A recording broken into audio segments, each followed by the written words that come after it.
The call for change continued today. The first protest at the Orleans Civil Clerk of Court demanding equality for trans people and justice for the Black trans lives that have been recently killed across the U.S. Then this evening, there was another rally near Jackson Square asking the city to defund the police. And you've heard us mention that a lot of these protests are demanding racial equality, justice, and defunding of the New Orleans Police Department. But what do activists mean when they say they want to defund the police? Our Devin Bartolotta sits down with one of the leaders of the movement here in New Orleans. Which is over-policing our residents.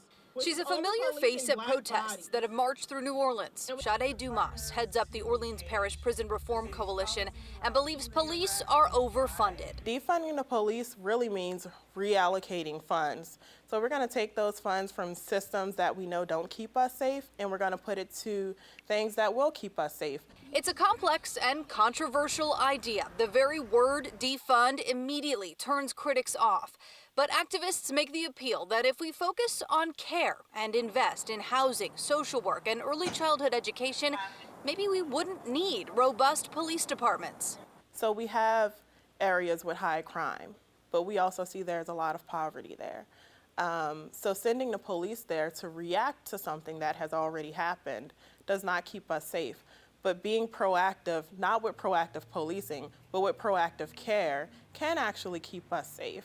Here are the facts, present day. NOPD's approved 2020 budget is just over $194 million, making up about 27% of the city's overall budget. The NOPD budget increased by about $2 million over 2019 and slashed funds for several districts and departments and allocated more cash for recruiting and special operations. Chief Sean Ferguson defends the department's improvements in its 7 years under consent decree. We are ahead of the game with procedural justice. We require de-escalation. We do not do chokeholds. We do not allow using our knee in any certain way or fashion. For Dumas, though, that's not the issue. So in New Orleans, most of our officers are African American, right? So we're not saying we see a lot of white cops beating Black people. That's not the situation here.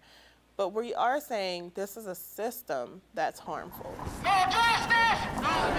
Dismantling a system doesn't come overnight, and while they're hoping elected leaders are listening, they'll find out as the 2021 city budget begins to take shape. We're going to get there one step at a time. Devin Bartolotta, Eyewitness News.